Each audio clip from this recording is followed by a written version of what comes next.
जय राधा माधव कुंज बिहारी जय राधा माधव कुंज बिहारी जय राधा माधव कुंज बिहारी जय राधा माधव कुंज बिहारी जय गोपी जनवल्लभा गिरिवरधारी जय गोपी जनवल्लभा गिरिवरधारी जय गोपी जनवल्लभा गिरिवरधारी जय गोपी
Hare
वासुदेवाय।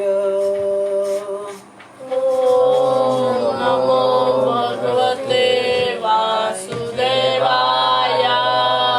ओम नमो भगवते वासुदेवाय। ओम नमो भगवते वासुदेवाय। ओम नमो भगवते वासुदेवाय। ओम नमो भगवते वासुदेवाय। नारायणं नमस्कृत्यं नरं चैवं नरोत्तमं देवीं सरस्वतीं व्यासं ततो जयमुदीरये। अष्टप्रायेषु भद्रेषु नित्यं भागवत सेवया भगवते उत्तमश्लोके भक्तिर्भवति नैष्टिकी। कृष्णाय वासुदेवाय देवकी नन्दनाय च नन्दगोपकुमाराय गोविन्दाय नमो नमः। श्रीमद् भागवतम षष्ठम स्कंद भागवत संदेश में से अध्याय पहला श्लोक क्रमांक 6। अधुनेह महाभाग यथेव नरका नर। अधुनेह महाभाग यथेव नरका नर। नानावुक्रे यातना न इहात में व्याख्यातुमर्हसि। नानावुक्रे यातना न इहात में व्याख्यातुमर्हसि। शब्दशः अर्थ। अधुना संप्रस्ति यह इस भौतिक जगत में महाभाग हे महान ऐश्वर्यवान तथा भाग्यशाली सुखदेव गोस्वामी यथा जिससे एव निसंदेह नरकान नारकीय स्थितियों में स्थितियां जिनमें अधर्मियों को रखा जाता है। नर मनुष्य नाना अनेक प्रकार के उग्र भयावह यातनाओं या कष्टों को न इहात न भोगे तत् वह में मुझसे व्याख्या तुमर्हसि कृपा करके वर्णन करे। हे परम भाग्यशाली तथा ऐश्वर्यवान सुखदेव गोस्वामी, अब आप कृपा करके मुझे ये बताए कि मनुष्यों को किस तरह उन नारकीय स्थितियों में प्रवेश करने से बचाया जा सकता है जिनमें उन्हें भीषण यातनाएं सहनी पड़ती है। तात्पर्य श्रील प्रभुपाद जी द्वारा। श्रील प्रभुपाद की जय। पंचम स्कंद के 26वें अध्याय में सुखदेव गोस्वामी ने बताया है कि जो लोग पाप कर्म करते हैं उन्हें नरक लोक में प्रवेश करने के लिए तथा कष्ट उठाने के लिए बाध्य किया जाता है।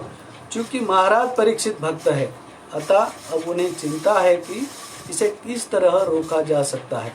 वैष्णव पर दुखी होते हैं, दूसरे शब्दों में उसे निजी कष्ट नहीं होता, किंतु अन्यों को दुखी देखकर वह दुखी हो जाते हैं।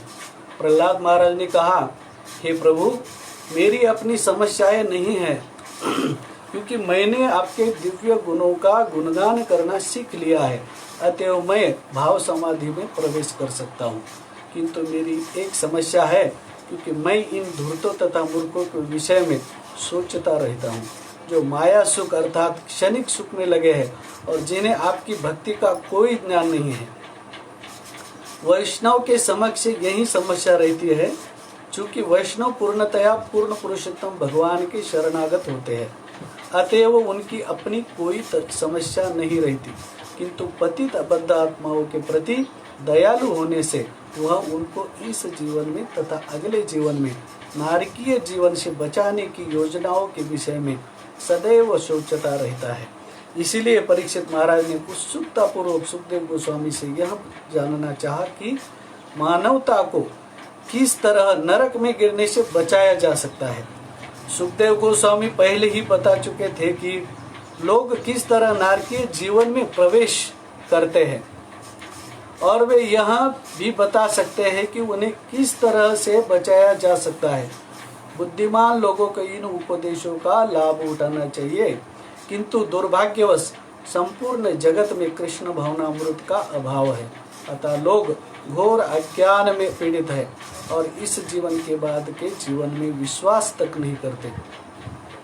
उनके अगले जीवन के विषय में आश्वस्त कर पाना बहुत कठिन है, क्योंकि वे भौतिक भोग के पीछे भोगने में मंदाधुंध प्राय हो चुके हैं। फिर भी हमारा कर्तव्य है, सारे विज्ञ जनों का कर्तव्य है कि उनको बचाए। महाराज परीक्षित उनके प्रतिनिधि है जो उन्हें बचा सकते हैं। ओम अज्ञानतिमिरान्धस्य ज्ञानाञ्जनशलाकया चक्षुरुन्मीलितं येन तस्मै श्रीगुरवे नमः।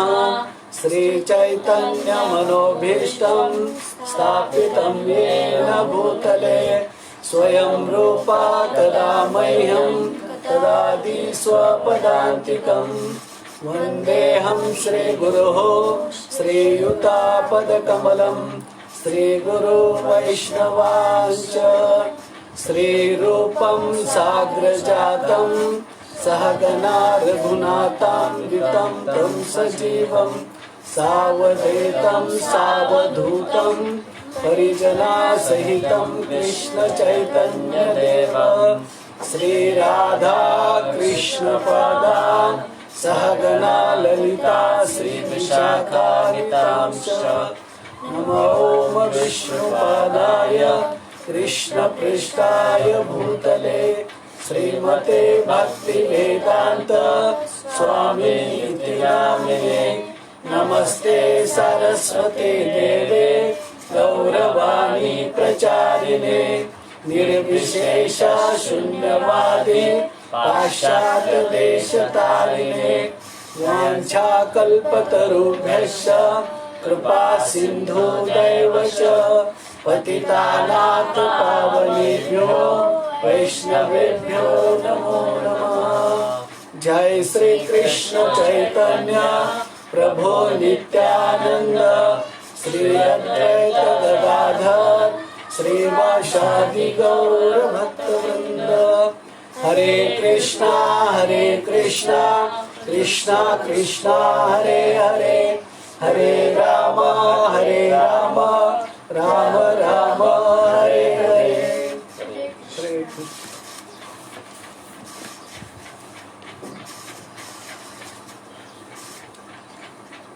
आप सभी भक्तों का अंतर्राष्ट्रीय कृष्णा भावनामृत संघ की ओर से प्रस्तावित इस भागवत सत्र में हार्दिक स्वागत है। और आप सभी भक्तों के चरणों में मेरा दंडवत प्रणाम। श्रीमद् भागवतम जो समस्त वेद, शास्त्र, पुराण और उपनिषद का सार है। श्रीमद् भागवतम की महिमा असीम और अपरिसीम है। इस संसार में भगवान को समझने के लिए और भगवान की प्राप्ति करने के लिए कोई शुद्ध विशुद्ध ग्रंथ, कोई शुद्ध विशुद्ध शास्त्र यदि हमारे पास है, वह है श्रीमद् भागवतम। वैसे तो वेद व्यास जी ने अनेकों ग्रंथों की रचना की, अनेकों शास्त्रों की रचना की, परंतु ये श्रीमद् भागवतम अद्वितीय पुराण रहा। वैसे वेद व्यास जी द्वारा अन्य शास्त्र, अन्य पुराण कुछ तमोगुणी प्रवृत्ति के लोगों के लिए थे, कुछ रजोगुणी प्रवृत्ति के लोगों के लिए थे और कुछ सतोगुणी प्रवृत्ति के लोगों के लिए है। लेकिन ये श्रीमद् भागवतम सतोगुणी, तमोगुणी, रजोगुणी प्रवृत्ति के लोगों के लिए नहीं है। ये श्रीमद् भागवतम शुद्ध सात्विक ग्रंथ है। इस भागवत को जो पढ़ता है, सुनता है, समझता है, वो शुद्ध सत्व में स्थित हो सकता है।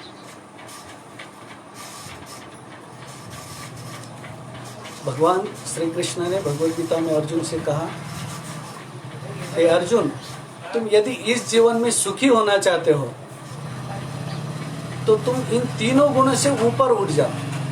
और ये तीनों गुणों से ऊपर उठाने वाला एक ही शास्त्र है, एक ही ग्रंथ है, वो है श्रीमद् भागवतम। इस संसार में जो सत्व गुण में रहकर सत्व गुणी कार्य करते हैं, वो ऊर्ध्व लोकों को प्राप्त होते हैं। ऊर्ध्व लोक यानी ऊपर के लोग, स्वर्ग वगैरह। और स्वर्ग में भी कितने समय तक रह सकते हो? जब तक अपने पुण्य है तब तक वह स्वर्ग में रह सकते हैं। पुण्य समाप्त होते ही पुनः उसको पृथ्वी पर जन्म लेना पड़ता है और पुनः उसके कर्म के आधार पर, उसके जन्म के बाद कर्म के आधार पर उसको अगला जीवन तय होता है उसका। रजोगुण में रहकर जो रजोगुणी कार्य करते हैं वो इसी संसार में फंस जाते हैं। परंतु जो तमोगुण में रहकर भगवान के नियम तोड़ते हैं, शास्त्र और भगवान के नियमों का उल्लंघन करते हैं, जो पाप करते हैं, उन्हें मरने के बाद नरक में जाना पड़ता है।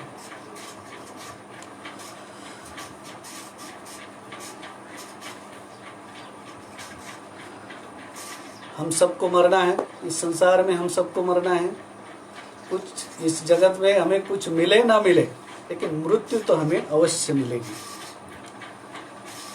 इस संसार में लोग अनेकों प्रकार के मनोरथ करते हैं।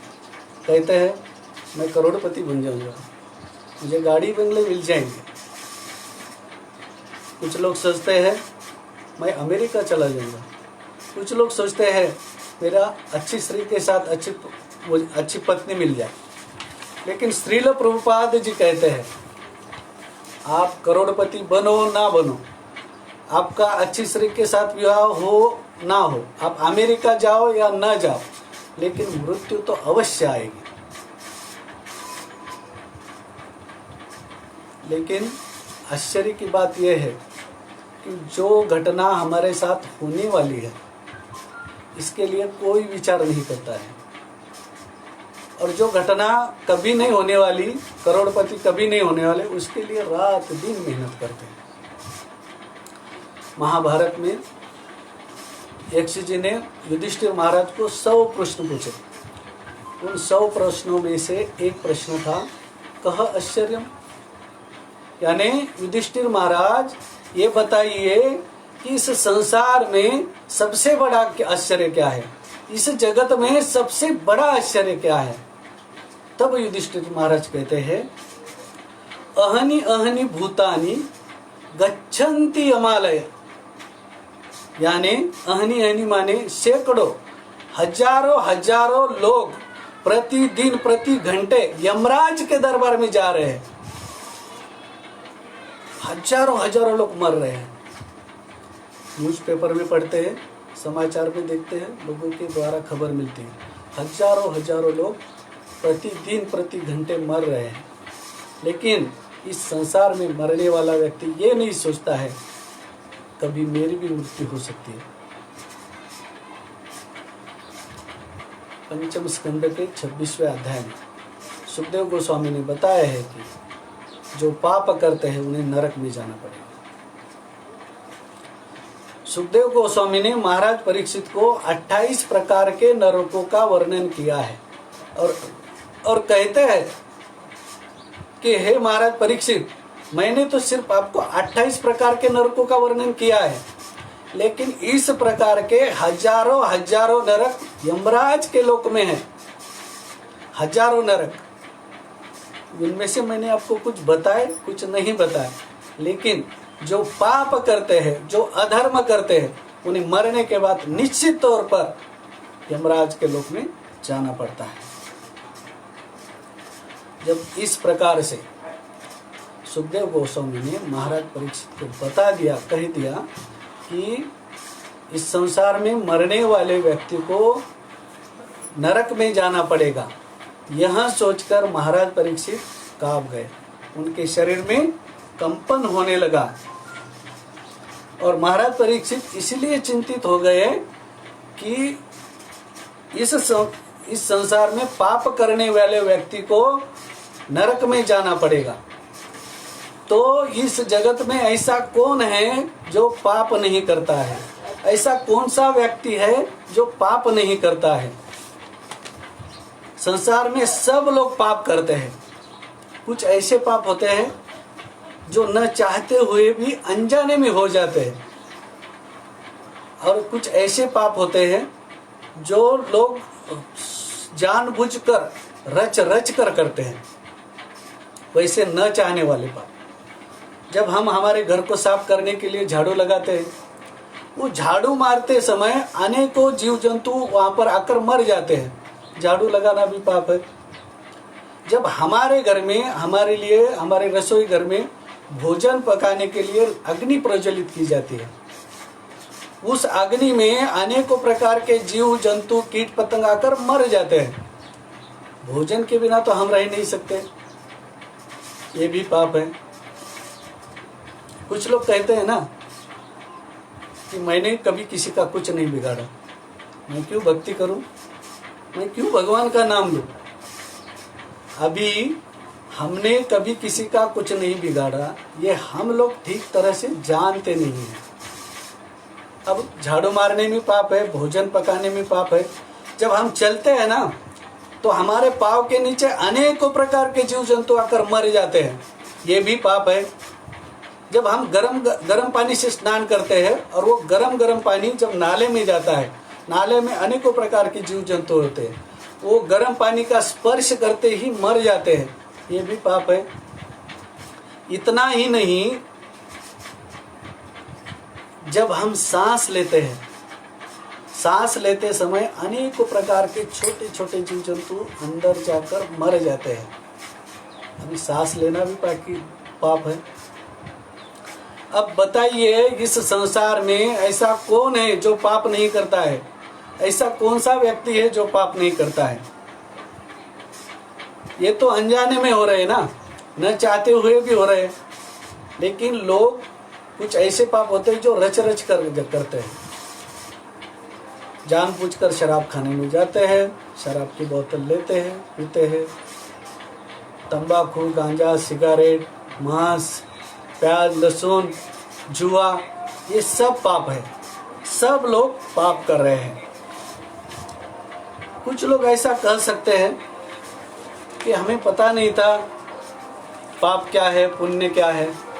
कुछ लोग ऐसा कह सकते हैं। मान लो आपके सामने अग्नि प्रज्वलित है, आप उसमें जानबूझकर हाथ डालो या अनजाने में हाथ डालो, हाथ तो जलेगा ही। तब आप ऐसा नहीं कह सकते कि मुझे पता नहीं था अग्नि जलाती भी है। वैसे ही जब हम यमराज के लोक में जाएंगे और यमराज के दूतों को कहेंगे कि हमें पता नहीं था कि पाप क्या है और पुण्य क्या है, तब यमराज के दूत हमें 2 डंडे ज्यादा मारेंगे और कहेंगे कि तुझे पता नहीं था, इसीलिए भेजा था तुझे पृथ्वी को भक्ति करने के लिए, भगवान का नाम लेने के लिए। भगवान के धाम को जाने के लिए, मुक्ति प्राप्त करने के लिए वेद शास्त्र गीता भागवत ये सब तुझे पढ़ने के लिए दिया था, लेकिन उसकी तरफ तूने कभी देखा नहीं। तेरे शहर में इस्कॉन का सेंटर था, इस्कॉन का मंदिर था, वहां जाकर कभी भगवान की कथा सुनता तो तुझे पता चलता कि पाप क्या है और पुण्य क्या है। इतना ही नहीं, जब तेरे घर पर भक्त लोग भागवत गीता लेकर आए तुझे पढ़ने के लिए, देने के लिए, तब तूने उन्हें झूठ बोलकर भगा दिया कि हाँ नहीं मेरे पास है भगवत गीता। बार बार भक्त आते रहे, आपको आग्रह करते रहे, तब जाके आपने एक भगवता ली। लेकिन देखो इसके फूटे कर्म, घर में भगवत गीता होकर भी इसने कभी हाथ में लेकर पढ़ी नहीं, तो कैसे पता चलता इसे कि पुण्य क्या है पाप क्या है? तो क्या ब्रह्मा है जो तेरे हृदय में भगवान को ज्ञान प्रकट करने को बहुत पीटते हैं, बहुत मारते हैं, बहुत तकलीफ देते हैं यमराज को। तो महाराज परीक्षित ने देखा कि पाप करने वालों को नरक में जाना पड़ेगा। यह सोचकर महाराज परीक्षित पाप गए और महाराज परीक्षित ने चलती कथा को रोक दिया और हाथ जोड़कर सुखदेव गोस्वामी जी को कहने लगे, हे सुखदेव गोस्वामी जी, आप ये नरक मत सुनाइए, आप ये सुनाइए कि इस नरक में जाने से कैसे बच सकते हैं, ये बताइए। आचार्यगण कहते हैं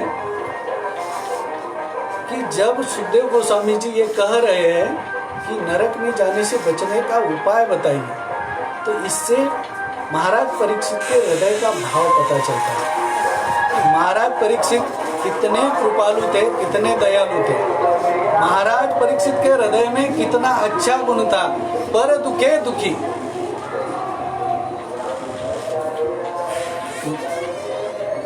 वैसे देखा जाए तो महाराज परीक्षित कभी भी नरक में नहीं जाने वाले।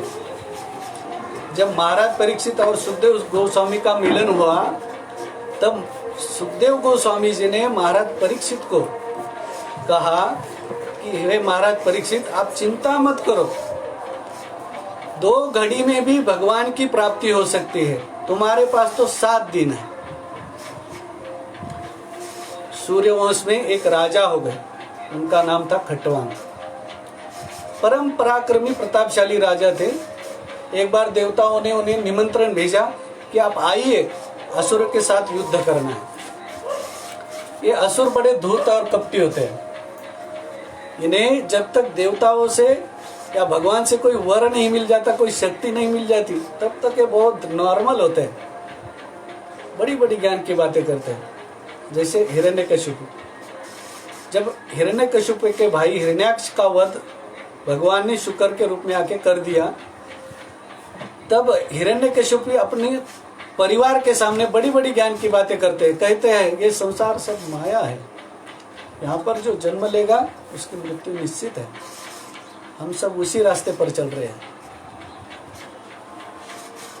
लेकिन मूर्खता की, धूर्तता की परिसीमा तो देखो, जिससे वो ईर्ष्या करता था, जिससे जलता था, जिसको मारकर अपना आधिपत्य स्थापित करना चाहता था, उन्हीं देवताओं की, उन्हीं ब्रह्मा की वह तपस्या करता है वर प्राप्त करने के लिए, शक्ति प्राप्त करने के लिए।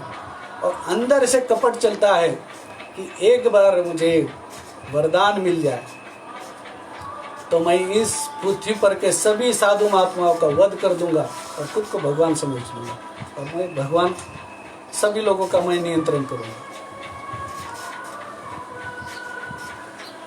उसकी एक धारणा थी कि साधु महात्मा जब ये तपस्या यज्ञ करते हैं तो उसका फल जो है, उसकी शक्ति जो है भगवान विष्णु को मिलती है।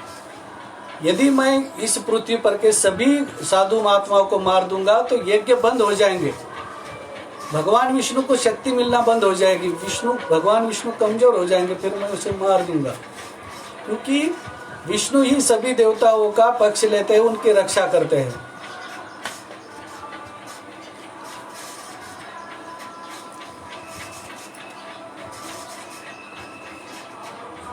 हिरण्यकशिपु ने ब्रह्मा जी की घनघोर तपस्या की। ब्रह्मा जी प्रसन्न हो गए और उन्होंने वर मांगने को कहा। हिरण्यकशिपु चाहता था कि मैं अमर हो जाऊं, लेकिन वरदान देने वाला ही अमर नहीं था, तो कैसे अमरत्व का वरदान मिलता। लेकिन हिरण्यकशिपु के पास बी प्लान रेडी था। वैसे धूर्त और कपटी लोगों के पास ए बी सी डी ऐसे प्लान होते हैं। ए प्लान काम नहीं आया तो बी प्लान, बी प्लान काम नहीं आया तो सी प्लान, सी प्लान काम नहीं आया तो डी प्लान। ऐसे बुराई के लिए अपना दिमाग और समय दौड़ाते रहते हैं। हिरण्यकशिपु का ए प्लान था अमरत्व, बी प्लान था ना ऊपर न नीचे, न घर में न बाहर, न रात को न दिन को, न शस्त्र से न अस्त्र से, और ब्रह्मा की सृष्टि के कौन से ही जीव से मेरी हत्या न हो, मेरी मृत्यु न हो। ऐसा वरदान ब्रह्मदेव ने हिरण्यकशिपु को दे दिया। वरदान पाते ही हिरण्यकशिपु ने देवताओं को हरा दिया, साधु महात्माओं का वध करने लगा, मारने लगा, खुद को भगवान समझने लगा। उसको लगने लगा कि अब इस जगत में मेरे जैसा कोई नहीं है, मैं ही भगवान हूं। क्योंकि देखा जाए तो जो वरदान था, न रात को न दिन को, न अंदर न बाहर, न ऊपर न नीचे, और ब्रह्मा जी की सृष्टि में के कौन से ही जीव से क्या ये मृत्यु संभव है। उसको लगने लगा अभी मैं ही भगवान हूँ। देवी देवताओं को हरा दिया, साधु महात्माओं को मारने लगा। लेकिन उसके ही घर में उनका एक बेटा प्रहलाद जी होते हैं, वो भगवान विष्णु के परम भक्त होते हैं। ये बात जब हिरण्यकशिपु को पता चलती है कि मेरा पुत्र ही भगवान विष्णु का भक्त है, तो उस पुत्र को मारने के लिए वो प्रहलाद जी को पहाड़ों से गिराते हैं, उबले हुए तेल में डालते हैं, लेकिन प्रहलाद जी को कुछ नहीं होता। उन हिरण्यकशिपु की एक बहन थी होलिका, उसको भी ब्रह्मा जी का वरदान था कि उसको अग्नि कभी जलाएगी नहीं। वो होलिका ने हिरण्यकशिपु को कहा कि भैया मैं प्रहलाद को लेकर चिता पर बैठ जाती हूँ, उसमें आप अग्नि जला देना, प्रहलाद जी उसमें जल जाएंगे, मुझे कुछ नहीं होगा, क्योंकि मुझे वरदान है अग्नि कभी मुझे जलाएगी नहीं। बड़ी सी चिता रची गई, उस पर होलिका बैठ गई प्रहलाद जी को गोद में लेकर। चिता को अग्नि दिया गया, जलाया गया, होलिका उसमें जलने लगी और चिल्लाने लगी कि क्या ब्रह्मा जी का वरदान झूठा था। तब आकाशवाणी हुई, कहा गया कि हे होलिका, तुझे ये वरदान जो था अग्नि तुझे नहीं जलाएगी, वो तेरी खुद की रक्षा के लिए और दूसरों को बचाने के लिए, उनकी रक्षा करने के लिए था, ना कि दूसरों को तकलीफ देकर उनको जलाने के लिए। इसलिए तेरा वरदान हम वापस लेते हैं।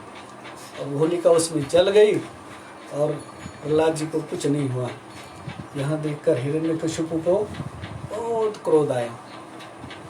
उसने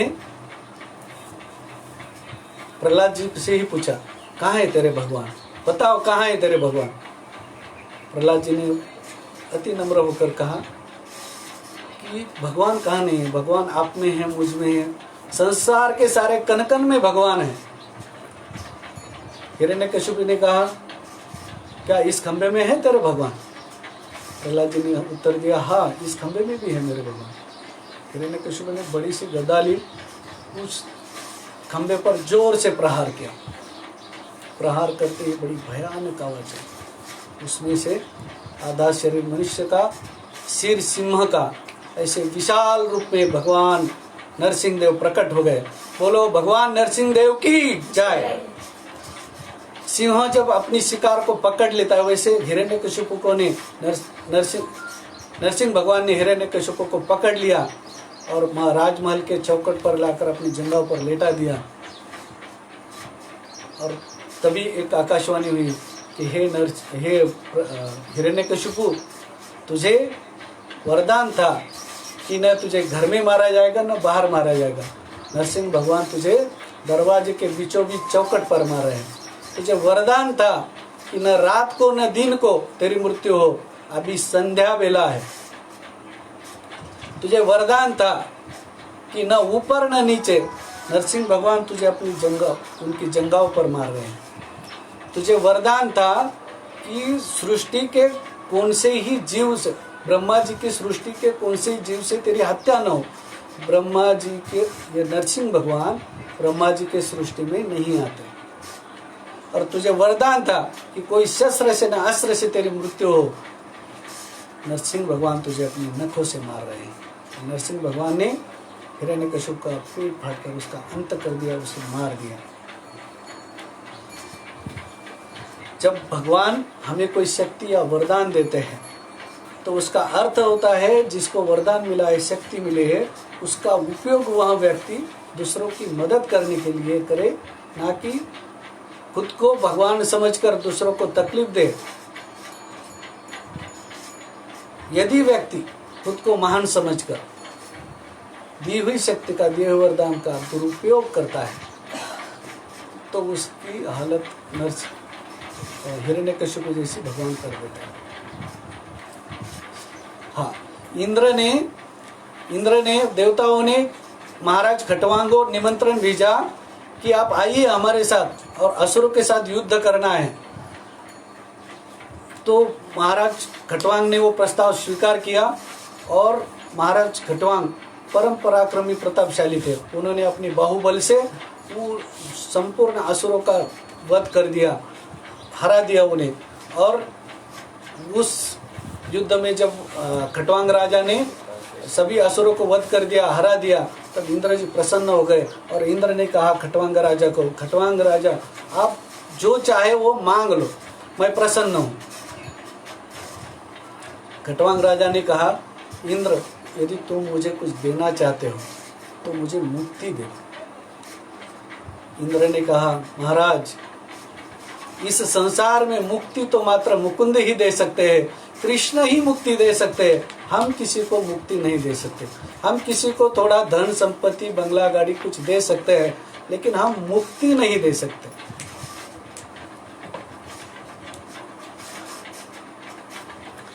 यह सुनकर खटवांग राजा ने कहा कि इंद्र तुम मुझे मुक्ति नहीं दे सकते हो तो ये बताओ कि मेरे जीवन में अभी कितना साल जीना बाकी है। इंद्र ने देखा, इंद्र का पसीना निकला है। महाराज खटवांग बोले इंद्र बताओ क्या हुआ, कितना साल जीना बाकी है मेरा। तब इंद्र ने कहा महाराज आपका सिर्फ 2 घड़ी बची है। महाराज खटवांग ने कहा इंद्र तुम एक काम कर सकते हो, मुझे 1 घड़ी में पृथ्वी पर भेज सकते हो। तो इंद्र ने कहा हाँ, तो तुरंत भेजिए मुझे पृथ्वी पर 1 घड़ी में। इंद्र ने खटवांग राजा को 1 घड़ी में पृथ्वी लोक पर भेज दिया। हरिद्वार में गंगा के तट पर महाराज खटवांग खड़े हो गए, भगवान का ध्यान करने लगे, भगवान का नाम लेने लगे, हरे कृष्ण कृष्ण कृष्ण हरे हरे, हरे राम राम राम हरे हरे। उसी समय महाराज खटवांग का देह छूटा और महाराज खटवांग भगवान के धाम को प्राप्त हो गए। सुखदेव गोस्वामी कहते हैं खटवांग राजा ने 2 घड़ी में भगवान की प्राप्ति कर ली। महाराज परीक्षित तुम्हारे पास 7 दिन है, 7 दिन तक तुम भगवत कथा सुनो, 7वें दिन तुम्हारी मुक्ति होगी, तुम वैकुंठ धाम जाओगे।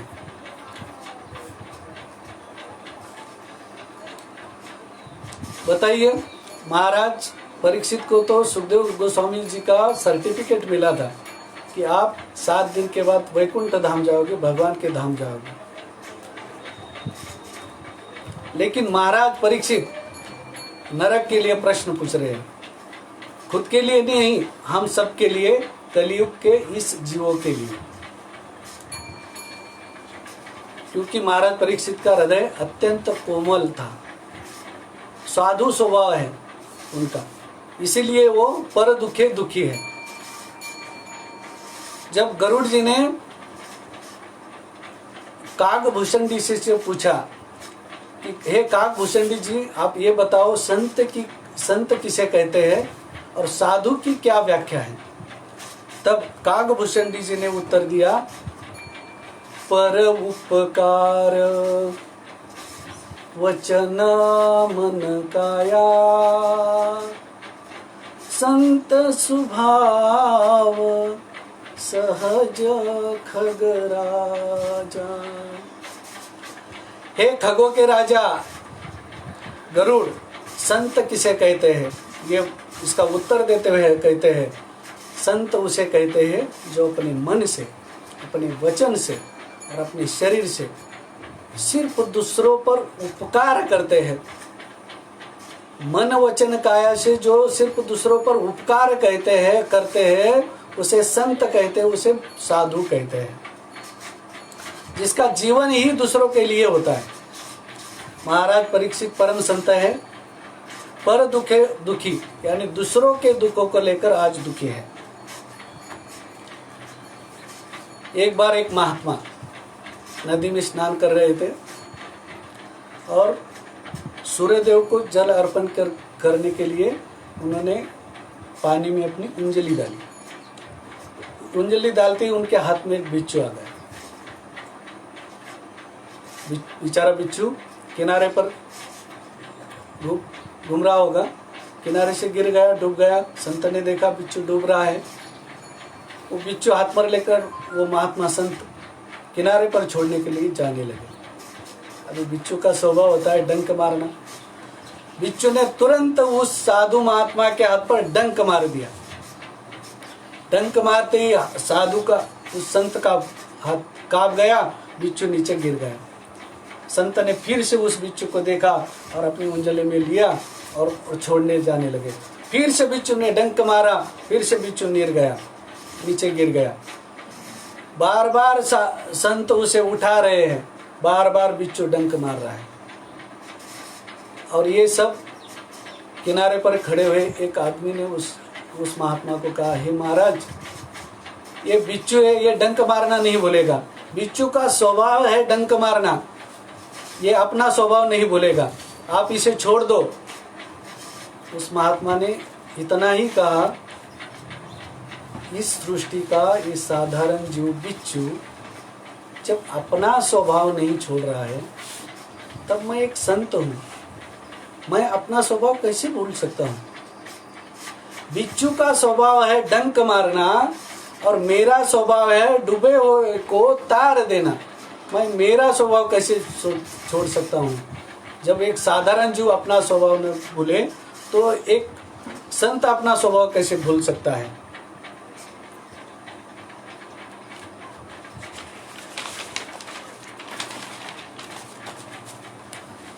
महाराज परीक्षित का स्वभाव कुछ ऐसा ही था। वो दूसरों के दुखों के लिए आज दुखी है। और महाराज सुखदेव गोस्वामी जी को पूछ रहे हैं, क्या पूछ रहे हैं? अधुनीह महाभाग यथेव नर का नर, अधुनीह महाभाग यथेव नर का नर। हे महाभाग, हे सुखदेव गोस्वामी, महाराज परीक्षित क्या करे? सुखदेव गोस्वामी जी को महाभाग, महाभाग यानी महाभाग्यवान, फॉर्चुनेट पर्सन, भाग्यशाली व्यक्ति। बड़ी विलक्षण घटना है ना। महाराज परीक्षित एक राजा है, छोटे मोटे राजा नहीं, पूरे पृथ्वी के राजा, और पूरे पृथ्वी के राजा है परीक्षित महाराज। और सुखदेव गोस्वामी जी एक फक्कड़ बाबा है, उनके जेब में पैसे नहीं। अब उनकी जेब ही नहीं है, वो तो दिगंबर है, इस आकाश को ही वस्त्र बनाकर भटक रहे हैं। न बैंक बैलेंस, न पैसा, न गाड़ी बंगला, तो भी महाराज परीक्षित उन्हें भाग्यवान कह रहे हैं।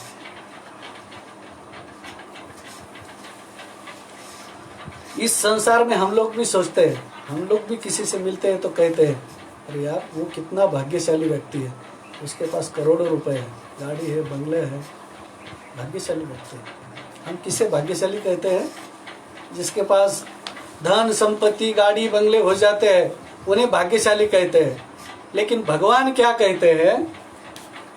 इस संसार में किसी के पास कितना भी धन आ जाए, कितनी भी संपत्ति आ जाए, गाड़ी बंगले मिल जाए, लेकिन वास्तव में वो व्यक्ति भाग्यशाली नहीं है।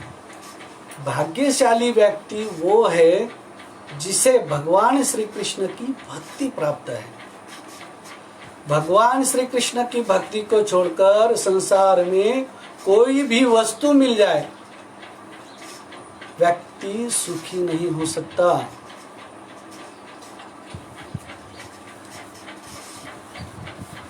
आप क्या सोचते हैं?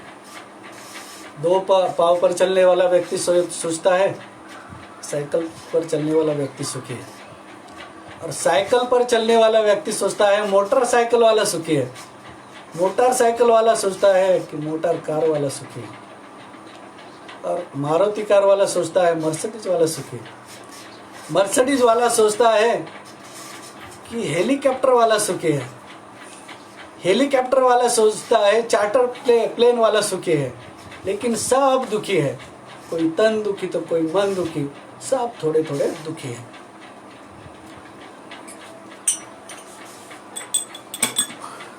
महाराज ययाति ने तो यहाँ तक कह दिया कि किसी व्यक्ति को संसार का पूरी संपत्ति मिल जाए, पूरा धन मिल जाए, संसार का पूरा धन मिल जाए, सारी होटलें उनके नाम हो जाए, सारा भोग मिल जाए, सारी अच्छी अच्छी स्त्री उसको मिल जाए, और उस व्यक्ति को धन के ढेर पर बिठाया जाए और पूछा जाए कि क्या आप सुखी हो? यदि उस व्यक्ति को कृष्ण भक्ति नहीं है, कृष्ण का भक्त नहीं है, तो वो कहेगा कि नहीं, मैं दुखी हूं। हमारे पास एक मस्तक, लेकिन 10-10 मस्तक वाले आए, हजारों भुजा वाले आए। सहस्र बाहु 10 बदन हदनी दो, बचे न काल बलिते, हम करी धन दाम सवारे, अंत चले उद्वीते। हजारों भुजा वाले आए, 10-10 मस्तक वाले आए, अपने धन हम करी धन दाम सवारे, ये मेरा है, ये मेरी संपत्ति है, कर कर अपने धन को बहुत बढ़ाया, बहुत सवारा, लेकिन अंत में चल बसे। संसार की कोई वस्तु या संपत्ति मिल जाए, व्यक्ति सुखी नहीं हो सकता जब तक उसे भगवान श्री कृष्ण की भक्ति नहीं मिल जाती। इसलिए आप लोग देखोगे कि संसार में कितना भी धनी व्यक्ति हो, उसके मुख पर चिंता होती है। वो सुबह से लेकर शाम तक काम करता है, और शाम को जब घर पर आता है तो हम उसके मुख पर देखकर बता सकते हैं कि मोदी जी ने सारे भारत का भार इसी व्यक्ति पर सौंप दिया है। इतना तो चिंतित होता है व्यक्ति, जिसके पास जितना ज्यादा धन वो ज्यादा दुखी। भक्तों, इस संसार में वास्तविक सुख कृष्ण भक्तों को ही मिलता है। कृष्ण भक्त निष्काम अतएव शांत। कृष्ण भक्त निष्काम अतएव शांत। कृष्ण भक्त के हृदय में कोई कामना नहीं होती, कोई वासना नहीं होती, कोई इच्छा नहीं होती। वो तो कृष्ण रूपी भक्ति का फल आस्वादन करते रहता है। इसलिए महाराज परीक्षित सुखदेव गोस्वामी को भाग्यशाली कह रहे हैं कि हे सुखदेव गोस्वामी, हे महाभाग्यवान, हे महाभाग, यदुना यह अपने जिन जिन नरकों का वर्णन किया है, यदुना यह यानी अपने जिन जिन नरकों का वर्णन किया है, उन नरकों का वर्णन करने की अभी कोई जरूरत नहीं है। सुखदेव गोस्वामी जी, आप ये बताइए, नाना उकरे यातना, यानी ये अनेकों प्रकार की जो यातना है, नारकीय यातना है, न यहात, इसे संसार का व्यक्ति प्राप्त न करे, इस संसार का व्यक्ति इस यातनाओं को भोगने से बच जाए। तत्मे व्याख्या तुम्हारी, ऐसी व्याख्या कीजिए, ऐसा उपदेश दीजिए, ऐसा साधन बताइए कि पापी से पापी व्यक्ति नरक जाने से ही बच जाए। ऐसी व्याख्या कीजिए। महाराज परीक्षित ने प्रश्न पूछा कि नरक में जाने से बचने का उपाय बताइए। यह प्रश्न सुनकर सुखदेव गोस्वामी जी प्रसन्न हो गए और सुखदेव गोस्वामी जी ने नरक वर्णन के बाद नरक से बचने का उपाय क्या है वो बताना शुरू किया। आप निश्चिंत रहिए, चिंता करने की कोई जरूरत नहीं है। अभी सुखदेव गोस्वामी जी नरक में जाने से बचने का उपाय बता रहे हैं और वो उपाय क्या है वो हम अगले सत्र में आने वाले अगले मंगलवार को यानी 1 तारीख को सुबह 7:30 बजे इस्कॉन के अन्य भक्तों के द्वारा उस पर चर्चा होगी। तब तक के लिए हरे कृष्ण।